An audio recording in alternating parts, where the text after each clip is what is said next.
Did you know about Tunguska? In 1908, an asteroid entered Earth's atmosphere and exploded over the skies of Siberia. The blast flattened around 80 million trees over an area of 2,150 square kilometers, killed many reindeer, destroyed numerous structures, and the shockwaves could even be felt as far away as London. Out there, more than 1,000 asteroids have the potential to crash down like this. That's why humans have been launching missions to figure out how to prevent these events. And SpaceX has been a key player in one of those missions, one that has shaken up the entire launch industry. Let's dive into all the details in today's episode. After the Ukraine conflict blocked Western access to Russia's Soyuz rockets, the European Space Agency, ESA, has turned to Elon Musk's SpaceX to fill the gap in Europe's space access. And we have the Hera mission, a crucial planetary defense and scientific mission led by ESA. On Monday, Europe's asteroid probe, Hera, blasted off from Florida on a SpaceX rocket at exactly 10:52 a.m. Eastern Daylight Time on October 7, 2024.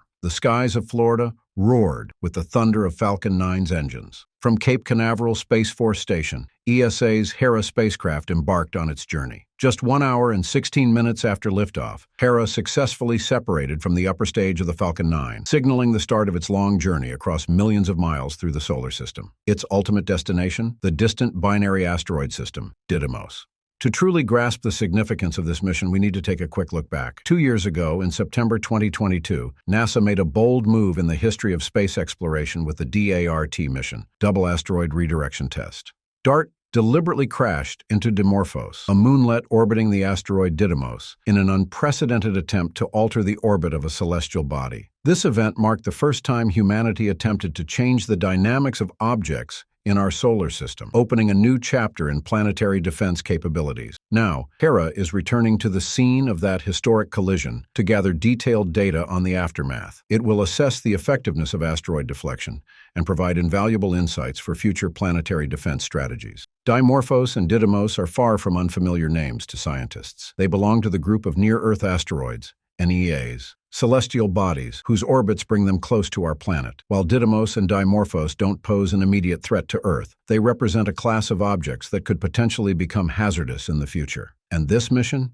It was an absolute success. Kiko Donchev, SpaceX's vice president of launch, shared on social media platform X, "Good launch, good orbit, and good payload deploy." However, what makes this launch particularly unique is the type of rocket used. Unlike the usual practice of SpaceX, renowned for reusing rockets to lower launch costs, the Falcon 9 for this mission was an expended one. To place the Hera spacecraft into an interplanetary transfer orbit, a path that requires much greater speed and altitude compared to typical low-Earth orbit missions, the rocket had to operate at maximum efficiency. This meant that every last drop of fuel from the first stage was used to generate the necessary thrust, leaving none for the typical landing and recovery process. Due to the additional performance required to deliver the payload to an interplanetary transfer orbit, this mission marks the 23rd and final launch for this Falcon 9 first-stage booster, SpaceX wrote on its website. The B-1061, the booster used in the Hera mission, had an incredible journey since it was first launched nearly 4 years ago during the historic Crew 1 mission. That launch marked a turning point in aerospace history as B-1061 successfully carried astronauts to the International Space Station. It then continued its legacy with the Crew 2 mission, another pivotal moment in international crew transportation, helping push humanity's advancements in space exploration even further. But the journey of B-1061 didn't end there. It continued to fly on a variety of missions, from delivering cargo to the ISS and launching satellites for commercial clients to deploying SpaceX's own Starlink internet satellites.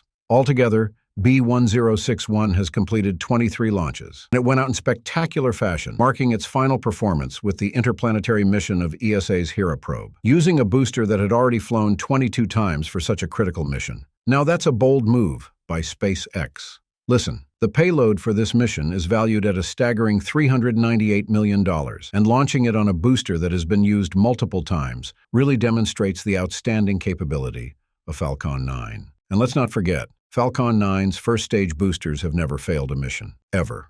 Any issues have always involved the second stage. Pretty impressive, right?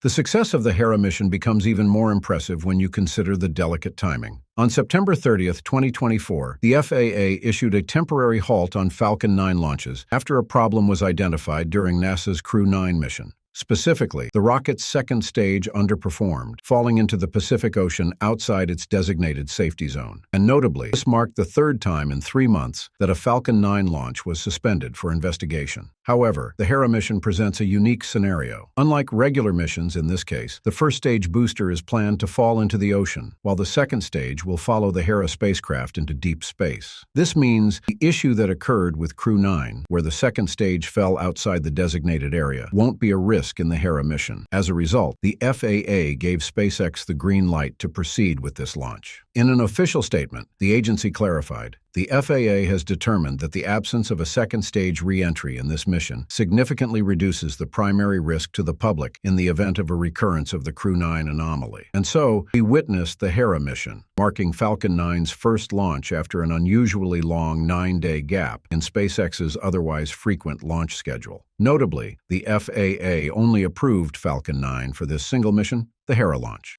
This decision came on the same day that SpaceX submitted its Crew 9 incident report to the FAA. It's clear that the FAA moved quickly in approving this launch. It's reasonable to speculate that SpaceX had swiftly identified the root cause of the Crew 9 anomaly and presented corrective measures. The fact that the rocket's upper stage doesn't need to return in this mission allowed the FAA to consider a separate approval for this launch, without waiting for the full investigation results from the Crew 9 incident. This raises an intriguing hypothesis worth considering. In future missions, if SpaceX decides not to bring the second stage of the Falcon 9 rocket back to Earth, could they continue launching the Falcon 9 without having to wait for the investigation results from the Crew 9 incident? What are your thoughts on this possibility? Back to the Hera mission. Another crucial aspect to consider is the international nature of this launch. The ESA, as a foreign organization, introduces a layer of diplomatic complexity into the equation. The FAA, in its role as the U.S. regulatory body, likely weighed the diplomatic implications of delaying such an important international mission. It's not far-fetched to imagine that while the FAA might have wanted to apply some pressure on SpaceX, they could have received a call from ESA urging them to proceed. After all, who knows what kind of discussions take place behind closed doors? The intricate balance of diplomacy and regulatory oversight makes this mission even more significant. Well, Hera is indeed a remarkable collaborative mission between the ESA and NASA, showcasing international cooperation in space exploration. This brings up an interesting question about the relationship between NASA and the Federal Aviation Administration, FAA, in the rocket launch approval process. You might not know this, but NASA and the U.S. government have overriding authority over the FAA in certain cases. Specifically, for NASA missions or military satellite launches, NASA and the government are the ones who manage the launch approvals. This creates a separate priority channel for projects deemed of national importance. This makes me think of SpaceX and the Starship project. If NASA could publicly establish a clear link between Starship's test launches and NASA's objectives, it could potentially lead to a faster approval process for all subsequent launches. In fact, it seems like the FAA is agreeing to allow Starship's Flight 5 to launch sooner. Do you think NASA might have intervened behind the scenes in the launch approval process? Drop your thoughts in the comments below. All right, that's it for today. If you enjoyed this video, please give it a thumbs up and subscribe to our channel for more in-depth looks at the latest advancements in space technology. Thanks for watching, and I'll see you next time.